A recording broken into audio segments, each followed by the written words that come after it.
Lo Castell de Valderrobrés ha tancat el mes de maig en la gala Matarranya Difusión, un maridatge perfecte entre moda, tradició i alta gastronomia que va emocionar el públic assistent.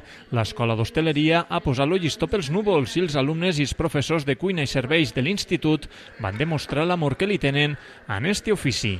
Es una cosa increíble, a mí me ha emocionado ver la sala de las chimeneas como seguramente fue hace cientos de años. Se consigue gracias al amor que tenemos a lo nuestro. Los salons laterals eren un tràfic constant de models. Alguns desfilaven per primera vegada, però altres saben prou bé què és això de portar indumentària tradicional. Está la Asociación Sempiterna, que tengo la suerte de tener y poder vestir muchos de estos trajes, de tenerlos cerca y tener la oportunidad de estar aquí, bueno, y compartirla con esta gente, pues me parece una gran oportunidad.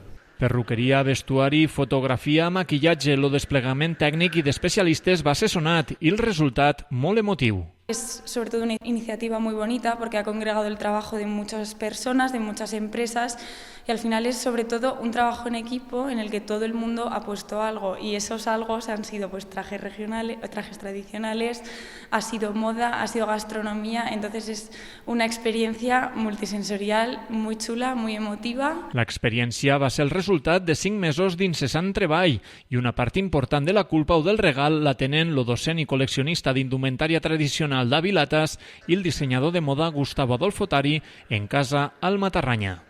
Resulta fácil y además extraño, porque un diseñador de este nombre que esté dispuesto a trabajar con nosotros y además sea alguien tan llano, tan agradable, tan simpático, pues eso es un gusto, es un placer. Él me dijo que teníamos que crear algo juntos y yo le dije que sí, que claro que me parecía muy buena idea y colaborar con su instituto y con él, que es súper creativo, y con Araceli y en el Matarrañas, que todo pintaba, que sí. Y me dijo, ¿y dónde? Yo le dije, en el castillo, y ya conseguí el castillo, pues para mí es un sueño, claro. Atès l'èxit d'este Matarranya Difusión, la Conselleria de Turisme del Govern d'Aragó en va prendre nota i va valorar l'opció de repetir esta experiència però buscant un escenari diferent. De fet, no van veure descabellat exportar a Saragossa o inclús dur-la a una altra autonomia pensant en lo litoral valencià.